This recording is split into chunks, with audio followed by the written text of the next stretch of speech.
a podcast that looks at both the financial and operational sides of success. Please welcome our hosts, Dan Paulson and Richard Veltray. Dan is the CEO of Envision Development International, and he works with leaders to increase sales and profits through great cultures with solid operations. Rich is CEO of the Veltray Group and a financial strategist working with companies to manage their money more effectively. Now on to the podcast. Thank you, Alice. Alice is not nearly as lively as our guest today. We are joined today by the great and wonderful Ramon Ray, and I've got his website up here. I will pull that away so you can see that handsome guy. Ramon, how you doing? You know, Dan, I feel blessed and well. Just had some eggs and toast and sausage, beef sausage, and had a 2-minute workout because it rained and I didn't feel like getting wet. That's just how it is. And so I figured that was a sign that I could not finish my workout outside. And here I get to talk to you and Rich. So I am doing blessed and fantastic. Awesome. Well, yes, I am here with my good old pal, Rich Veltray. Rich, how are you doing? I am doing well. I had the same experience this morning. I was supposed to do a 1.5-mile walk and it was pouring. So I said, no, I don't think I'm going to do that. And how did you feel, Rich? So I'm just curious, Dan, if you don't mind. I know it's your show, Dan, but I'm curious. Did you feel excited, like, yay, I get to go back inside and watch a movie? Or are you like, no, I wanted to run outside today? How was your attitude, Rich? Well, the problem is that, when the walk didn't happen, I wound up sitting at the desk and going back to work. So it would have been nice to stay out there and actually do the 1.5-mile walk. I hear you. And here it is, sunny and warm in Wisconsin, but I'm going to be spending the afternoon at track meet, so I'll get my sunshine in. But Ramon, again, thank you for joining us today. There is a lot of wonderful things that you do. I've known you for a number of years now. It's been a while. About 5 or 6 years ago. And I've always been interested and inspired by what you do. As you know, you are quite the motivational speaker and you do a lot of that, but you've also had a number of businesses over the years that you have developed and sold. And I guess, why not share with the audience a little bit about your background? How did you get to where you're at today? Sure. So, yeah, definitely. And again, everybody who's watching live and or archived on demand, as they say, thanks for being here. And again, Dan, thank you for having me. Rich, thank you for having me. But the summary of it is today, I am a motivational keynote speaker. I work with large brands and or large conferences primarily and make sure their events are never, ever boring. So professional MC, as it were, to stitch together the agenda, the audience, the sponsors, to shine the light on other people and uplift them, bring them on and off the stage as an MC or a motivational keynote speaker.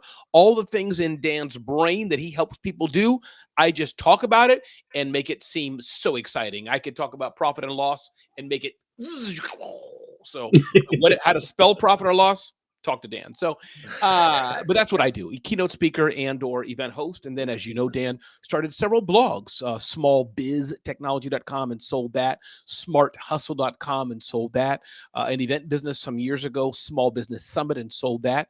And today I'm the publisher of zoneofgenius.com. Small right now, hardly any revenue right now, but that's kind of the playbook when you start a new domain, new site. It takes a while for it to get along, but the media content space is my forte.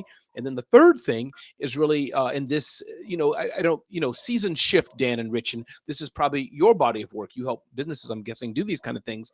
But is that in this season, more and more people like Ramon, can you help us do what you've done for yourself? Historically, I've said no to it, but now more and more, I'm open to it. So hope that's helpful. I think you asked me the journey too. I didn't answer that yet. I answered. Yeah. So how did you get down this path? Yeah. The summary of it is that I spent a number of years working at the United Nations. That was right beginning of college. So I was maybe 19, 20. Many kids finish college earlier, but for me, that time frame, 19, 20-ish, somewhere around there. And one of the youngest hires, in fact, at the United Nations. I started there as a secretary. They called it administrative clerk, but secretary is a good word to use. And then ended up there as administrative officer. So the person who runs kind of an office, carpet needs to be replaced, new walls, paint, internship program, security, petty cash, all this stuff, the admin stuff that isn't the non things that our office did. So I was there a number of years, Dan and Rich, and then that was a time period of AOL, Prodigy, CompuServe, Microsoft front page. I see the nods. We OGs know it. FTP, where AOL floppy disks, the 3.5-inch versions were really popular. Mid 90s, I guess, if that's That's about right. And you had to dial in. You didn't have internet right. like we have today. And Dan, should we do for those who don't know, what did it sound like? Shall we all do a chorus like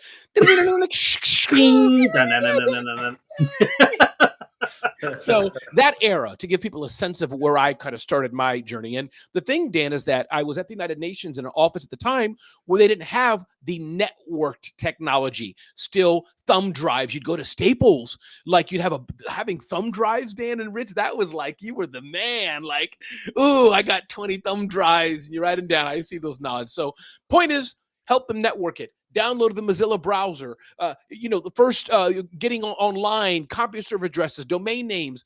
That was my world, which led me to this world of content. And I'll end here, Dan and Rich, is that two things caused me to be where I am today. So since I was producing content online and still blogging at the time, Black Enterprise and Inc., around the similar time, they said, Ramon, we'll pay you $1 per word to write in our print magazine. So $1 per word, that's like a death sentence, like poverty. Who wants $1 for anything?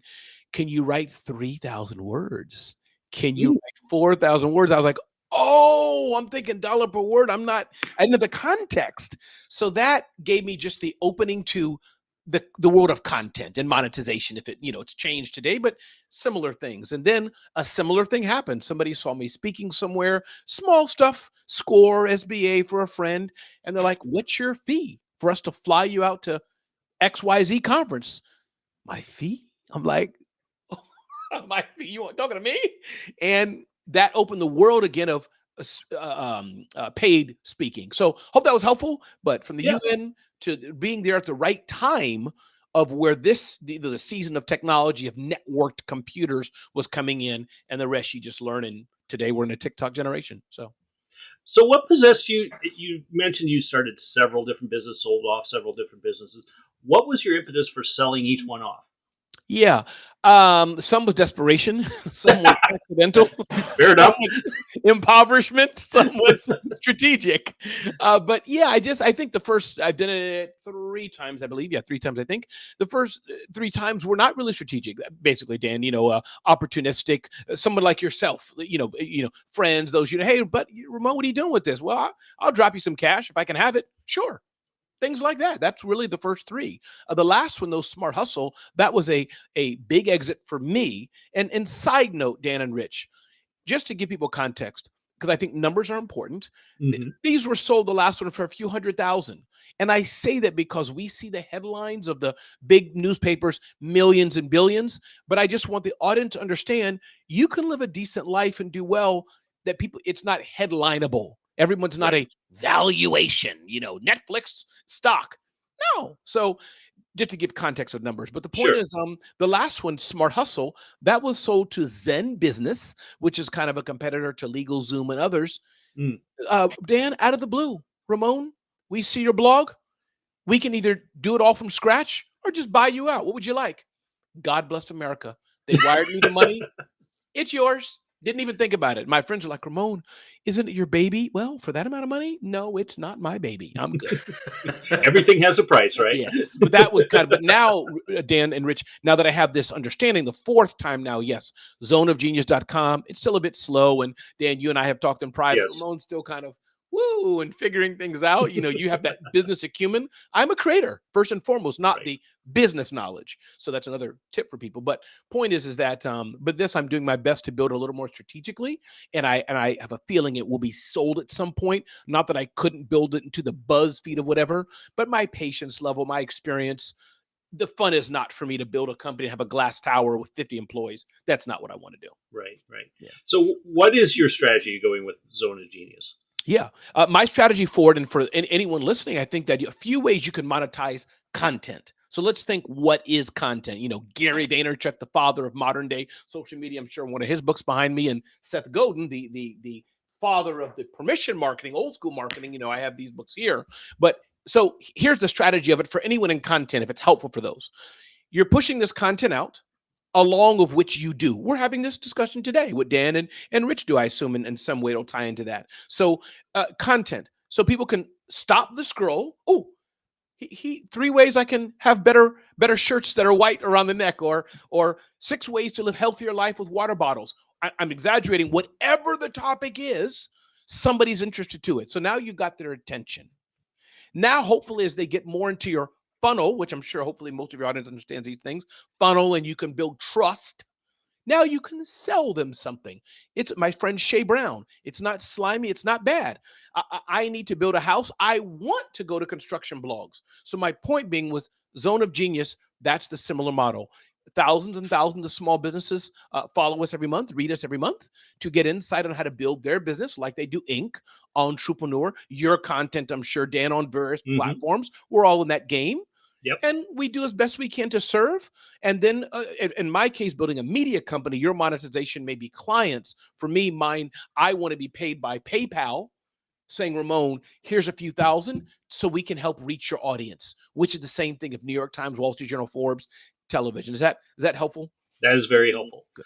Now, I know you wrote a book not too long ago about becoming a celebrity CEO. Why don't you tell us a little bit more about that? Because I think that's something that many of the listeners here probably have some interest in, is expanding their business. And what you're suggesting to do with that is really kind of become your own celebrity. That's right. That's right. Exactly. So here's the concept of celebrity CEO. And again, as I said, what do you call, the inside joke between me and Dan, while my strength may not be as core of the solid business, one thing I do well is the personal branding, getting attention. That's my forte, getting attention. So the aspect of celebrity CEO, Dan and Rich, is really about a few things. How can I be well-known in my market? Not trying to be President Biden or President Trump or whatever famous person of the day, uber famous person, Michael Jackson, that we all know. No, because few of us will be there. But it's in my small town or in my industry, am I known? That's the bottom line. I'm a real estate lawyer for seniors in Tallahassee, wherever it may be. Am I well known in that? Am I on the board of the chambers? Have I written my book? Are people calling me to do this? Am I getting visibility? So the Celebrity CEO challenges people. You can be well known, or the celebrity of your brand in your industry. Taking me as an example, as you know to some degree, Dan, I am very, very well known as a small business thought leader for large brands. And that's very niched. I'm not saying I'm Marcus Lemonis of The Prophet on CNBC, and even him. Everybody doesn't even know him, But I'm saying, no, if you're a large brand, Salesforce, Microsoft, AT&T, in that narrow lane, large brand, selling to small businesses, I've probably worked with you at some point over the past 20 years and today. So that's the aspect that I challenge everybody to be the celebrity. So you're a mindset coach. Your name is Becky and you're in Alaska. Maybe it's not regionally, but maybe it's for divorced women who are older. You're very well known in that. So I hope that's helpful. Yeah. So what are some strategies that you would recommend people like me who would have a small business, who would be trying to build that celebrity level locally? What would we have to do? Sure.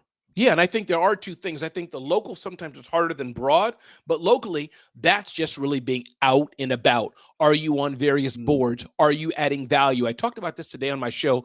Are you showing up? Is Dan, in your case, Dan, if I was advising you, is he everywhere? There's what state are you in, Dan, if you don't mind? I don't know if it's a secret. Like Wisconsin. It's not a secret. So there's no security around you. You don't mind saying I don't want all his fans, Rich, to start, we found it where Dan's at. We're going to chase him. So in Wisconsin. I should be so lucky. me too. Me, Dan, and Rich are like, I wish there was somebody chasing me.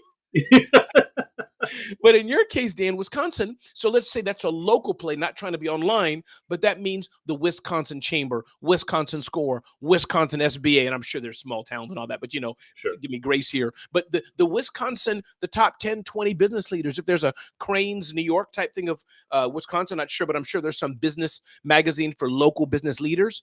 Are you there once in a while? All those things, Dan should be showing up as he can over time. And then it may take a year, it may take 6 months. Then as people looking, hey, you're stuck with your business and you're in Wisconsin, you're at the library because the librarian just read about Dan in the local magazine. she's going to refer you. So that's kind of that local celebrity status. It's Sure. just showing up, adding value, producing content. Then online is the same way, a little harder because there's so much diffused technology, but similar way. You're using the right reels, the hashtags. You're doing your IG lives. It seems like a slog for some, but those who wish to do that, you keep showing up online. Many people, Dan, you could be one. I'm not sure, but it depends on how you follow me. I'm hearing more and more, Ramon, we see you everywhere. I'm not Serena Williams or Take Your Celebrity of the Day. I'm not. But to them, because they've chosen to see, how do I start my small business? They will see Ramon more and more. I definitely see a lot of your stuff. Rich, you've been silently listening to all this go on. I've been asking a lot of questions. I'm going to turn it over to you for a little while. Yeah, I love the concept of the celebrity CEO. And I'm probably not, I don't know if I'm formulating a question here or not, but I'm definitely throwing out a story. Love it. I'm a 2-time founder. So my first time, I'm in stealth mode. So, I'm just going to be quiet about it. I'm going to build it slowly. I'm going to build it out of the house and that kind of thing. And then, the pandemic hits. And then you're forced to come back and do something a second time, and you're going to do it faster, and you realize stealth mode doesn't work. That's right. So, again, I don't know that I have a big question other than, I think I really get it, because the second time around, I had to be very vocal. I had to be somebody completely different than I was for 11 years before the pandemic. Yes. So, so I really do get it. I will compliment you, though. You do a lot better than I do. Thank you. And let me touch on that, Rich, the aspect of the stealth mode. I think you're right. Now, to some people, I'm not sure exactly how you are, Rich, and Dan, I'm not quite sure, but you all get a sense. I happen to be, it's how God made me, the outward, raising my hand, attention seeking. I hope that's not a bad way so much. There can be some badness to it, but I'm not the shy person, which can be bad too. So I am built different. Totally, I'll own that. And so my point, Rich, to what you're saying is that to many business owners, nope, just want to get my customer waiting in my retail store. Oh, they walk by. Hi. You're right. Most are happy to do that. Just walk in and you give me the $3 and here's your bag of chips or whatever. So I totally get that mindset, Rich. And you're not alone in that. Maybe half or whatever of business owners, do I have to be on TikTok? And so you don't have to, but the key is, as my buddy Lamar Tyler has a community called Traffic, Sales, and Profit, in some way, Rich, as I know you agree, right? Stealth mode or not, you have to get a customer. And, unless it's the U.S. government, where you and some spy are meeting in the back of the room and they give you $1 billion contract, which rarely happens. Most of us, in some way, you have to get a customer. And so to get that customer, you have to make some noise, whether it's loud mouth like Ramon, whether it's mediocre like Dan, whether it's a little quiet like Rich, somehow you have to get out there. So to those who are maybe shy, or those who have that thing, I don't want somebody to steal my idea. That's a real thing. Talk to Dan, Rich, talk to somebody about the IP and all that. That's real stuff. But most of the time I find, Rich, it's too much. I have an idea for a black water bottle. Oh, it's going to be insulated. I don't want no one to know it because I'm going to put a pink dot on the front. I don't want somebody to copy me. Really? Get that sucker on Etsy and make some sales, as Mark Cuban would say. Yeah. So I hear you totally, Rich, and welcome. Glad you're, being more bold. Now, Ramon, you are obviously the expert in content creation. Sure. You are the loud, outgoing. I would say most of us are probably closer, maybe Rich and I, when it comes to that. But, you talk about content. One of the biggest challenges, I think, most business owners, because while your job is content creation, most of ours really is not. If we're working with a client, it's very hard to do a video or a YouTube post or even something, like what we're doing now, a podcast. Mm-hmm. What do you recommend for those business owners that product services are different than just producing marketing content? What would you recommend to them? Because there are so many different channels. I mean, you point out TikTok, for example. You can do things on Instagram, Facebook, YouTube, LinkedIn, all the above. So what do you pick? How do you know? Yeah. 3 paths I think that people have on this journey of leveraging the power of content. The simplest path, I do think every business owner, notwithstanding which channel, should consider LinkedIn if it's appropriate, or, TikTok, you really have to have volume. But let's talk about B2B, as it were, business owners. LinkedIn, twice a week, post, connect with people, build relationships that you have an offline, did I say it? Yes, offline coffee with meetup. The very least, just use it for that old school word of mouth marketing, but at least post a bit, comment, discipline yourself if you're taking the train in your car, whatever you're doing, browse there. So that's level one. Just be in there as minimal as you can, but make purposeful connections, level one. Number two, commit to doing something regular, your weekly podcast, your email newsletter, website, something like that, whether you do it or you hire an EA, hire a social media manager, from the US or overseas, where the cost rates of, cost of living is different, and it's just a little cheaper. Set it in respect of other countries, Right. So that's number two, where you're saying, you know what, I'm not going to be like a Ramon, but I'm going to do a bit more, like you're doing here, Rich. Dan, I'm going to have my podcast. Somebody else may edit it a bit. We'll rip it apart, post it a little more often to get a little more brand lift for the Dan Paulson and Rich brand. So that's number two. Number three, create a whole agency. And I'm not talking about having a TV, but you may say, no, we're a plumbing company and we want every day to go out. Hey, welcome to the plumbing show. Toilet stuck? This is called a snake. Here's how it works. Now, and you go all in. Rich is like, you know what? I think I'm going to get into plumbing. And you go all in, and you do that every day, as it were. So I hope that's a little helpful. But one is the minimal. Do use social media to just maximize what you've already been doing minimally. Two, what you can do on your own. Now, the returns, I don't know if it's worth it, because it's kind of in the middle is an icky place. It's like LeBron saying, I'll practice halfway. Well, he's not going to be LeBron. But then three is building a more substantive agency, one or two people to just help scale it. Awesome. Rich, what else do you got here? Yeah, I think that was a big question. Okay, I'll rephrase it. Sorry for the stutter here. You are great, Rich. Okay, so LinkedIn, love LinkedIn. Have loved it for years. Do the same thing that you just said. The difference now is the world's changing to video, right? And so there's a lot of pressure. Oh, you have to be video. You have to be video. You have to be video. So I have to ask you that question. Is it something that you can do still in the old school, which is, writing, or do you really have to become, the video? Because a lot of times the video, I saw something the other day where there was I think it was a senior facility that hired a woman to do their videos, and she was horrible. Okay. But because she was horrible, here's the funny part. Everybody went to see her. And what was she doing? She was doing it for the client, or she was an internal person trying her best. Hey, welcome. Oh, I dropped it. Sorry. Yeah. Where's the? Okay. As I was saying, here's the reception desk. That's what she was trying. It was an internal person that was doing it, and everybody went to see her because they all were trying, whether they were going to laugh at her or going to support her. She got more video hits than anybody else in the world, right? And I'm looking at it saying, well, I can go out and I can trip over something and make everybody laugh, and then everybody's going to come see me trip. But, is in your mind, do you think that video is really the better way to go? May I take a side issue, Rich, because I cannot help myself. The humorist in me is just salivating. Got it. So, Rich, what you can do... See, I'm laughing at. I didn't say what I want to say, and I'm laughing. It's so funny for me. You and Rich could just do a show. You and Dan could just do a show, Rich, and now we're spoiling it. But I can see. It would be the most hilarious. And Rich, if you don't mind, what's your expertise, Rich? Just tell me real quick. I'm a CPA. Okay, good CPA. I can see where you and Dan are doing a show about money, and the video's off. You think it's on, and you're going on with a bit where Dan is trying to tell you the video's off.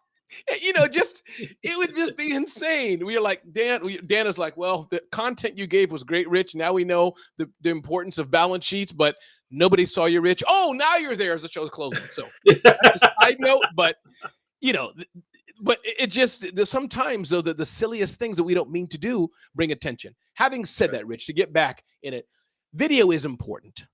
Video is powerful, yes, but it's not a must.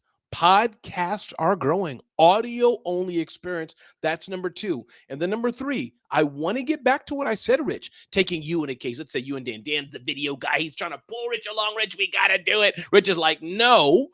Rich could say very purposely, let's say you're in Wisconsin, wherever, just, give me grace here, is that Rich is like, no, Dan, for what I'm going to do, I'm just going to purposely reach out, bit at a time. See, I just made a valuable connection to somebody in the governor's office. I was invited to speak at the governor's panel. No video, no huge social. You just over time, though, commented on the right comments, made good relationships. Say, hey, listen, I loved your post that you wrote about how you have a new Wisconsin doggy kennel. I know there's cities in Wisconsin, but Wisconsin doggy kennel. And look, I heard your pain point about how you had 100 dogs a month, but you're still losing money. Would you like me to stop by? I can stop by and just show you a few things. Please do. New client. So I hope that's helpful. That's still the one-to-one combat, still the non-scalable way, but I think that still works. For me, though, yes, I am building the scalable, thousands of followers, nurture campaigns, marketing automation, IG, text campaigns. That's my world. But I'm glad you're bringing it out, Rich, and I think it's interesting, the 3 of us here, you can be the character. You can have that one. I don't know if I want to do SMS campaigns. Is there another way? There is. You just have to pick which lane you want. Everybody doesn't have to be a Ramon of pushing out content or Dan getting into it more. Rich may say, I get it. I understand it, but I'm just going to still have a coffee once every Saturday. And that person I found was through LinkedIn. Okay. There you go. Hey, another question for you.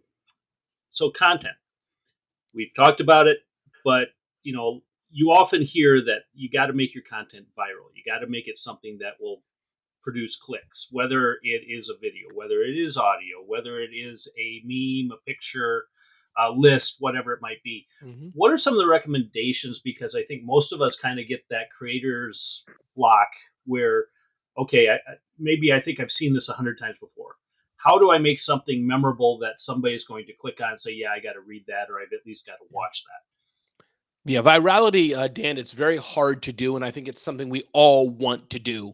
I've been viral many times. When I got 52 likes, I what I do, Dan, what you have to do is redo the ceiling. You have to redo. It's like the Olympics. What's fast, Rich? Going 100 feet in 7 seconds. I don't even know what that means. But let's make it up, whatever, So you just recast it. We want you to go 100 feet in 1 hour. Welcome to Dan's Olympics. But I'm joking a bit, but my point being, Dan, most people will not get millions of hits unless they're the lady at the nursing home who didn't mean to. But I think the name of the game is the consistency. And I will give one small tip. Good headlines do work. We all are scrollers. We all flip past on TV. All of us do it. Dan, stop. Oh, I haven't seen that show. Oh, because you like Navy SEALs and Rich likes underwater discovery. What stops the scroll? So my point being, it's hard because we see what other people are doing. But instead of trying to go viral, I would say trying to be of service and try to at least have a good descriptive headline. Back on your taxes. Here's 3 ways not to go to jail. Making a lot of money but can't pay yourself. I had this tip for my client.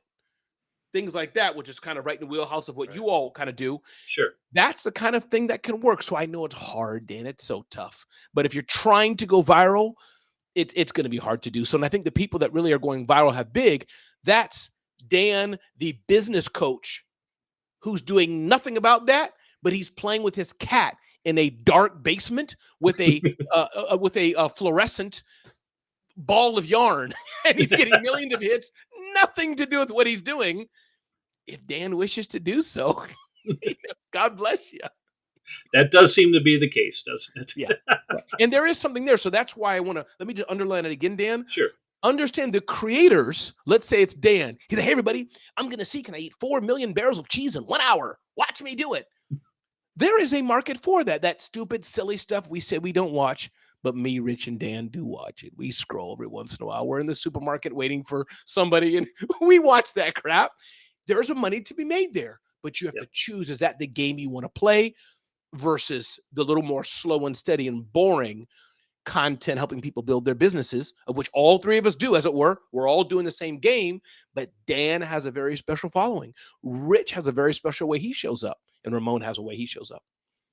I think that's the key issue there is you got to make sure that whatever you do, you're kind of all in on. Stick to it. Be consistent. It's going to take time. Nothing happens overnight, especially when it comes to marketing like this. That's right. Excellent. So, Ramon, if they want you as a speaker, how do they get a hold of you there?